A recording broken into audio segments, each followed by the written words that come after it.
नमस्कार मित्रांनो. गेल्या काही दिवसांमध्ये सोन्यामध्ये चांगलीच करेक्शन पाहायला मिळाली आहे. काही महिन्यांपूर्वी सतत नवीन हायज बनवणारं सोनं आता दबावाखाली दिसत आहे. त्यामुळे अनेक गुंतवणूकदारांच्या मनात एकच प्रश्न आहे, सोनं खाली आलंय, मग आता खरेदी करायची का? आजच्या व्हिडिओमध्ये आपण टेक्निकल अनालिसिस, सध्याच्या न्यूज, अपकमिंग इव्हेंट्स आणि लॉंग टर्म व शॉर्ट टर्म स्ट्रॅटेजी या सर्व गोष्टी सविस्तर समजून घेणार आहोत. सर्वात आधी टेक्निकल अनालिसिसकडे बघूया. सध्या कोमेक्सवर गोल्ड जवळपास $4,200 आसपास ट्रेड होत आहे आणि मी गोल्डच्या प्राइस ॲक्शनसाठी कोमेक्स का रेफर करतो तर कोमेक्स हे जगातील सर्वात मोठं गोल्ड फ्युचर मार्केट आहे आणि जगभरातील मोठ्या इन्व्हेस्टर्सचा सेंटिमेंट तिथे दिसून येतात. म्हणून सोन्याचा मोठा ट्रेंड आणि महत्त्वाचे सपोर्ट रेझिस्टन्स लेवल समजून घेण्यासाठी मी कोमेक्स गोल्डचा चार्ट रिफर करतो. तर मार्च 2026 मधील महत्त्वाचा म्हणजे $4,391 लो आधीच ब्रेक झालेला आहे. त्यामुळे शॉर्ट टर्म मध्ये वीकनेस दिसत आहे आणि आता बाजाराची नजर नोव्हेंबर 2025 मधील $3,939 लोवर आहे. विशेष म्हणजे नोव्हेंबर 2025 मध्ये याच लोवरून सोन्याने जबरदस्त रिकव्हरी दाखवली होती आणि फक्त 2 महिन्यात $3,939 वरून $5,487 पर्यंत रॅली केली होती. म्हणजेच $4,000 लेवल फक्त सपोर्ट नाही तर मार्केट सायकॉलॉजीसाठी देखील अत्यंत महत्त्वाची आहे. जर पुन्हा एकदा या सपोर्टवरून बाईंग आली तर सोन्यामध्ये रिकव्हरी दिसू शकते. पण जर $3,939 लेवल डिसाइसिव्हली ब्रेक झाली तर करेक्शन आणखी खोल जाऊ शकते आणि शॉर्ट टर्म परिस्थिती अधिक कठीण होऊ शकते. दुसरीकडे गोल्ड सिल्वर रेशिओ सध्या जवळपास 65 आहे. म्हणजे फॉर एक्झाम्पल 1 ग्रॅम सोनं खरेदी करण्यासाठी सुमारे 65 ग्रॅम चांदी लागते. इतिहासात हा रेशिओ 80, 90 किंवा त्यापेक्षा वर गेला की बाजारामध्ये एक्स्ट्रीम फिअर किंवा ॲबनॉर्मल व्हॅल्युएशन मानली जाते. सध्या 65चा रेशिओ अजूनही नॉर्मल रेंजमध्ये आहे. त्यामुळे सध्या तरी सोनं किंवा चांदी यापैकी कुठेही अत्यंत विचित्र व्हॅल्युएशन दिसत नाही. आता प्रश्न पडतो, सोनं खाली का आलं? तर यामागे मुख्यतः 3 कारण आहेत. पहिलं कारण म्हणजे अमेरिकेतील इन्फ्लेशन.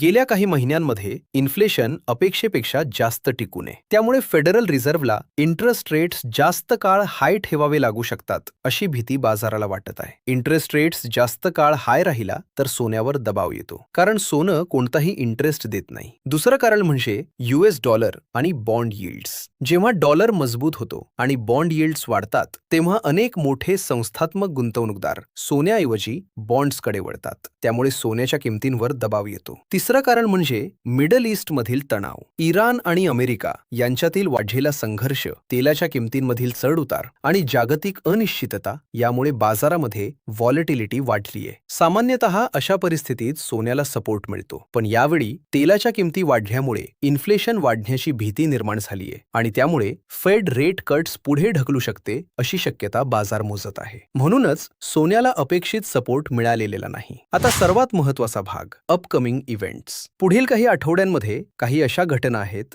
ज्या सोन्याची दिशा ठरवू शकतात. 10 जूनला US CPI डाटा आला. त्यानुसार मे महिन्यात अमेरिकेतील CPI महागाई दर 4.2% वर पोहोचला, जो गेल्या 3 वर्षातील उच्चांक आहे. त्यामुळे फेडकडून रेट कट्स लांबण्याची शक्यता वाढली असून सोन्यावर दबाव येऊ शकतो. त्यानंतर 11 जूनला US PPI डाटा जाहीर होईल. होलसेल इन्फ्लेशन नंबर जास्त दिसला तर भविष्यात इन्फ्लेशन वाढण्याची भीती निर्माण होऊ शकते. पण या सगळ्यांपेक्षा महत्त्वाची घटना म्हणजे 16 आणि 17 जूनची फेडरल रिझर्व्ह मीटिंग.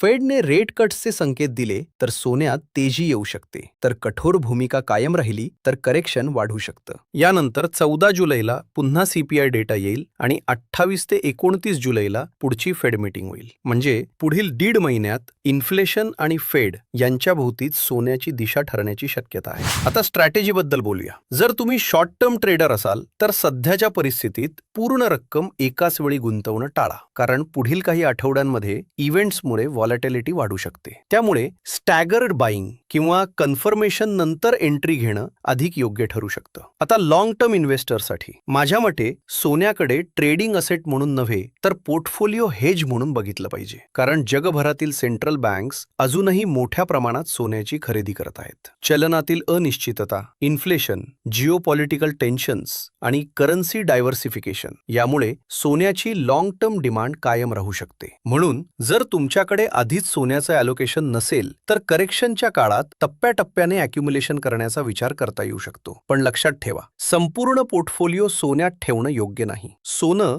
हे वेल्थ क्रिएशनपेक्षा वेल्थ प्रोटेक्शनसाठी जास्त उपयुक्त ॲसेट आहे. म्हणून पोर्टफोलिओमध्ये इक्विटी, डेप्ट, गोल्ड आणि इतर ॲसेट्स यांचा योग्य बॅलन्स असणं अधिक महत्त्वाचं आहे. आता एकदा संपूर्ण व्हिडिओची उजळणी घेऊ. सोनं करेक्शनमध्ये आहे. मार्च 2026चा लो आधीच ब्रेक झालेला आहे. आता बाजाराची नजर नोव्हेंबर 2025 मधील $3,939च्या सपोर्टवर आहे. इथे सोपेपणासाठी $4,000ची सपोर्ट फिगर धरूया. हा सपोर्ट टिकला तर रिकव्हरीची शक्यता आहे. पण हा सपोर्ट तुटला तर करेक्शन आणखी वाढू शकते. शॉर्ट टर्म मध्ये व्हॉलेटिलिटी राहू शकते, पण लॉंग टर्म मध्ये inflation, central bank buying, geopolitical uncertainty आणि करन्सी डायव्हर्सिफिकेशन यांसारखे फॅक्टर्स अजूनही सोन्याला सपोर्ट देत आहेत. तुम्हाला काय वाटतं? सोनं इथून रिकव्हरी करेल की अजून करेक्शन बाकी आहे? तुमचं मत कमेंट्समध्ये नक्की सांगा आणि अशाच माहितीपूर्ण व्हिडिओसाठी चॅनल सबस्क्राईब करून बेल आयकॉन नक्की दाबा. व्हिडिओ आवडला असेल तर लाईक आणि शेअर करायला विसरू नका. धन्यवाद.